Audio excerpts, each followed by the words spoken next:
Anak itu tubuhnya kecil, sering sakit-sakitan, dan sedikit bermasalah dengan pendengaran. Terlepas dari postur biologis yang tak meyakinkan, anak itu mempunyai rasa ingin tahu yang kuat. Seperti bertanya, kenapa matahari terbit dari timur? Mengapa matahari tidak jatuh? Anak itu biasa melakukan eksperimen sejak dini. Pada saat jamuan makan malam, anak itu tiba-tiba menghilang. Semua keluarganya mencari. Setelah dicari ke banyak tempat, anak itu ternyata ditemukan di kandang itik dengan posisi duduk. Ketika ditanya, anak itu menjawab, ia ingin mengerami telur-telur itik itu.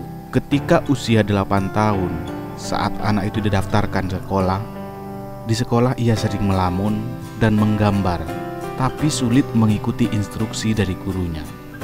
Anak itu bukan hanya sulit untuk mengikuti instruksi gurunya, tapi juga kerap kali memunculkan pertanyaan yang tajam yang mengganggu gurunya.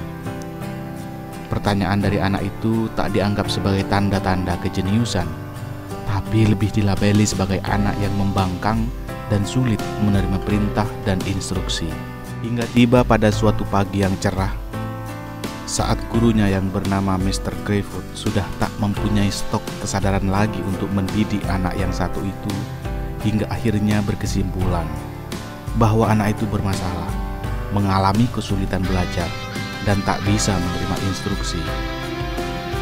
Kemudian gurunya mengambil secari kertas dan menulis yang di dalamnya berisi pesan, "Keep this boy at home, he is too stupid to learn." Tahukah Anda bahwa anak yang dianggap bodoh di sekolah itu kelak menjadi penemu besar dengan 1093 hak paten, termasuk lampu pijat dan mesin telegraf yang hingga kini kita nikmati.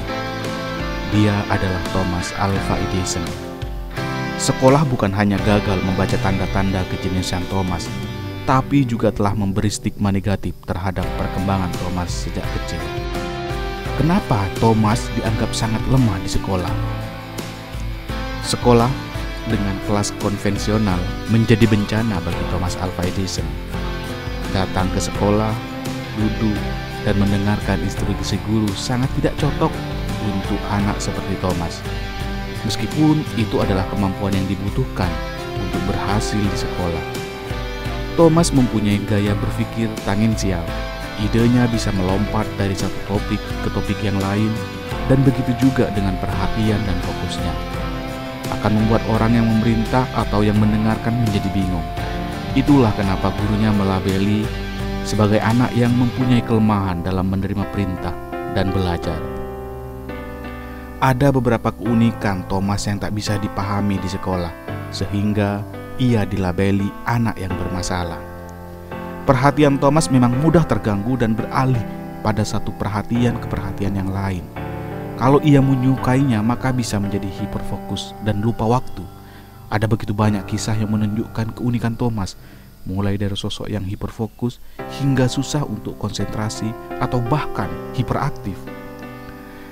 Anak-anak yang mempunyai kesamaan sifat dan perilaku layaknya Thomas justru menjadi berkah bagi masyarakat dan dunia. Karena anak dengan tipe ini, kalau proses edukasinya berlangsung dengan tepat, akan cenderung menjadi sosok penemu ulung, inovator, dan pengusaha yang sukses. Kunci utama adalah bagaimana memahami cara belajar dan mampu mengungkap potensi utama yang terpendam.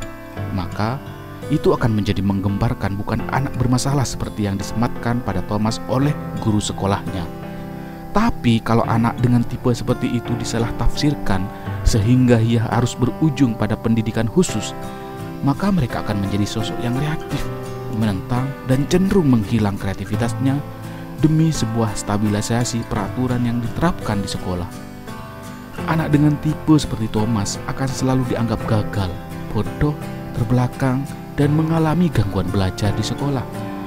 Mereka bukan penghafal pelajaran yang baik dan penerima instruksi yang patuh, tapi mereka penuh dengan jiwa pelopor, penjelajah, dan petualang. Sekolah terlalu kecil menampung kreativitas anak-anak seperti Thomas dan anak-anak yang sejenis. Maka tugas utama ketika menemukan anak yang mempunyai ciri-ciri seperti Thomas adalah menemukan gaya belajar mencari keunikan dan mendidik dengan penuh kasih sayang, sebagaimana yang dilakukan oleh Nancy Edison pada Thomas.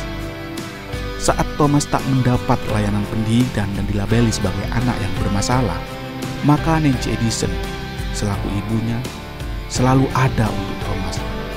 Nancy adalah ibu rumah tangga yang biasa mempunyai kasih sayang dan kepedulian yang luar biasa terhadap Thomas. Thomas pernah melakukan eksperimen dan tidak menemukan jawaban.